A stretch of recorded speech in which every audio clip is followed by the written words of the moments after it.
తెలంగాణ కోసం కొట్లాడినోళ్ళు, ప్రజల మధ్య ఉన్నోళ్ళు, ప్రజల కష్టసుఖాల్లో పాల్పంచుకునే వాళ్ళం, కార్యకర్తల కోసం కష్టపడే వాళ్ళం, కాంగ్రెస్ పార్టీని నమ్ముకున్న వాళ్ళం. మా గురించి పట్టించుకోకుండా గాలికి వదిలేసిన మాట వాస్తవం కదా.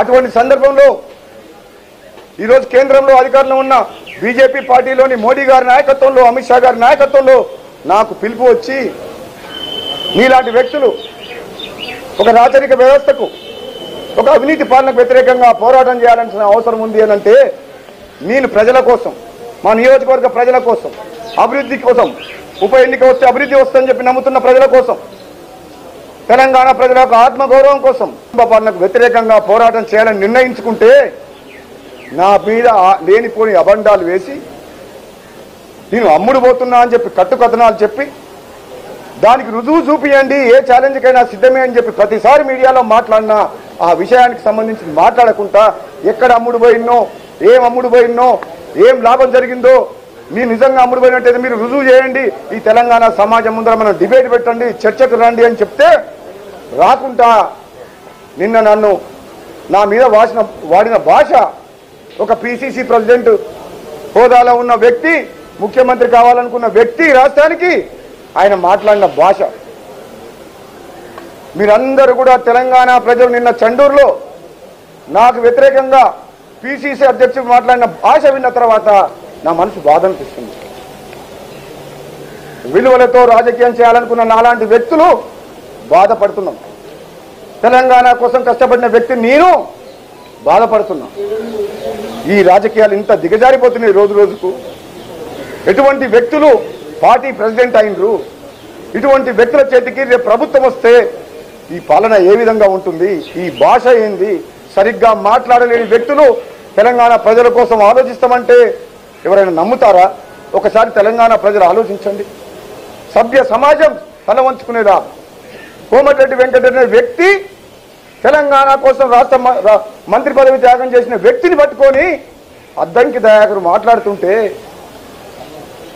నా ఎంత బాధపడ్డంటే, అలాంటి వ్యక్తి ఒక్క 1000 మంది చనిపోతుంటే యువకులు, కిరణ్ కుమార్ రెడ్డి మంత్రివర్గంలో ప్రతి ఒక్కరు మంత్రి పదవిని అంటిపెట్టుకొని ఉంటే ఒకే ఒక్కడు తెలంగాణ రాష్ట్రంలో మంత్రి పదవిని త్యాగం చేసిండు. ఆత్మహత్యలు చూడలేక, బలిదానాలు చూడలేక మీ వెంట మేము ఉన్నాం, మీరు చనిపోవద్దు, తెలంగాణ సాధిస్తామని చెప్పి మా సోదరుడు అక్కడ పదవి త్యాగం చేస్తే నా సహచర ఎంపీలతో కలిసి నేను పార్లమెంట్లో పోరాటం చేసి సోనియా గాంధీ గారి మీద, కేంద్ర ప్రభుత్వం మీద, కాంగ్రెస్ పార్టీలో ఉండి ఒత్తిడి తీసుకొచ్చి తెలంగాణ రాష్ట్రాన్ని సాధించిన మాట వాస్తవం కాదా? అటువంటి వ్యక్తుల మీద ఈ చిల్లర దొంగలు, బ్లాక్మెయిల్ చేసే వాళ్ళు, కొందరు చిల్లర గ్యాంగ్ను తయారు చేసి దొంగల మూటను తయారు చేసుకొని మా ఇద్దరు అన్నదమ్ముల మీద మాట్లాడిన భాష నిన్న తెలంగాణ రాష్ట్ర ప్రజలందరూ కూడా చూసింది. మీరందరూ తెలంగాణ ప్రజలు, కాంగ్రెస్ పార్టీ కార్యకర్తలు, కాంగ్రెస్ పార్టీ కోసం, కార్యకర్తల కోసం, తెలంగాణ రాష్ట్రం కోసం ఏ విధంగా మేము త్యాగం చేసినాం, ఏ విధంగా పోరాటం చేసినాం, తెలంగాణ ప్రజలందరూ కూడా ఆలోచించండి. మా కుటుంబ చరిత్ర ఏంది, మా అన్నదమ్ముల చరిత్ర ఏంది, మేము ఏ విధంగా మానవత్వంతో ప్రతి పేదవాడికి వ్యాపారంలో సంపాదించినా సరే వేల కోట్ల రూపాయలు, వందల కోట్ల రూపాయలు దాన ధర్మాలు చేస్తున్నాం. వ్యాపారాన్ని అడ్డు పెట్టుకొని కాంట్రాక్టులకే పోదాం, కాంట్రాక్టులే కావాలనుకుంటే, డబ్బులే ముఖ్యం అనుకుంటే, పదవులే ముఖ్యం అనుకుంటే మేము టీఆర్ఎస్ పార్టీకి పోయేవాళ్ళం. 2014 నుంచి ఇప్పటి వరకు చాలాసార్లు మాకు రమ్మని ఆహ్వానించారు, మేము ఎందుకు పోలేదు? కాంగ్రెస్ పార్టీ కార్యకర్తలను అడ్డం పెట్టుకొని కాంగ్రెస్ అని ఒక సింపతి తీసుకొచ్చి ముఖ్యమంత్రి అయి తెలంగాణ రాష్ట్రాన్ని దోసుకుందామని చూస్తున్న వ్యక్తి వెంట మీరు ఉంటారా? నిజమైన కాంగ్రెస్ పార్టీ కార్యకర్తరారా? కాంగ్రెస్ రక్తం మాది. అవమానాలు భరించకుండా ఇన్నేళ్లు ఉన్నాం, మీకోసం భరించిన అవమానాలు. కానీ ఒక దుర్మార్గుడి చేతిలోకి ఈ పార్టీ వెళ్ళిపోయిన తర్వాత అధిష్టానం తీసుకున్న తప్పుడు నిర్ణయం వల్ల తెలంగాణ ఇచ్చి కూడా కాంగ్రెస్ పార్టీ ఎంత నష్టపోయిందో, కార్యకర్తలు ఎంత బాధపడుతున్నారో నాకు తెలుసు.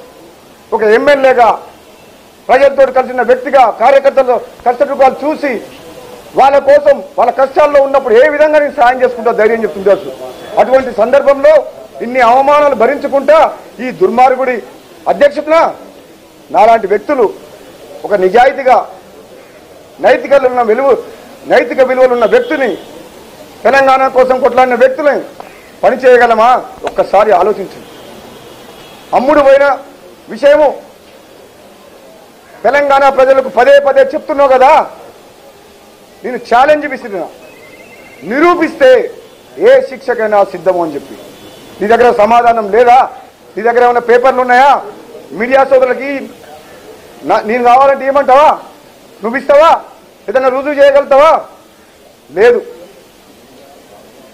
బట్ట కాల్చి ముఖం మీద వేసినట్టు ఒక నిజాయితీ గల, రాజకీయంగా ఎదుర్కోలేక ఒక నిజాయితీ గల వ్యక్తిని ఆ ప్రతిష్ట దిగజార్చాలనే దురుద్దేశంతో ఈరోజు రేవంత్ రెడ్డి అనే వ్యక్తి, ఆయన సైన్యం ఒక దొంగల మూటగా మారి మాలాంటి వ్యక్తుల మీద నిందలు వేస్తుండ్రు.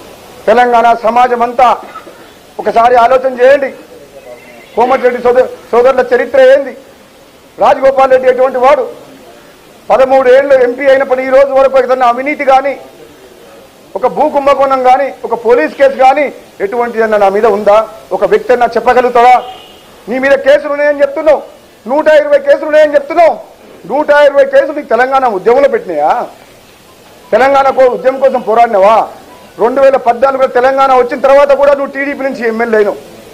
తెలుగుదేశం పార్టీ మునిగిపోతుంటే చంద్రబాబు నీకు జన్మనిచ్చిన చంద్రబాబు నాయుడు, నీ అభివృద్ధికి సహకరించిన చంద్రబాబు నాయుడు కష్టాల్లో ఉంటే వదిలేసి వచ్చి కాంగ్రెస్ పార్టీలో నీ స్వార్థం కోసం, పదవుల కోసం కాంగ్రెస్ పార్టీలో చేరి ఈరోజు డబ్బులిచ్చి పదవులు తెచ్చుకోలేదా? నువ్వు ఎవరి కోసం వచ్చినావు? నిజంగా తెలంగాణ ప్రజల మీద ప్రేమ ఉంటే తెలంగాణ ఉద్యమం ఎందుకు రాలేదు?